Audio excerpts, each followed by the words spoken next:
To turn on AOD auto brightness in the charging routine in Samsung Galaxy S23 Ultra, swipe down the top of the screen and then tap setting icon, tap mode and routine, and then tap routine.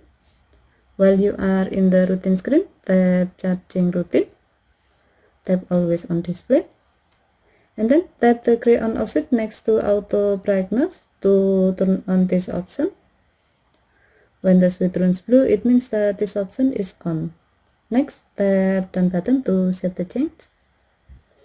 By doing this, now when the charging routine is active, your phone will set the always on display brightness to auto, which means it will be adjust automatically based on your surrounding.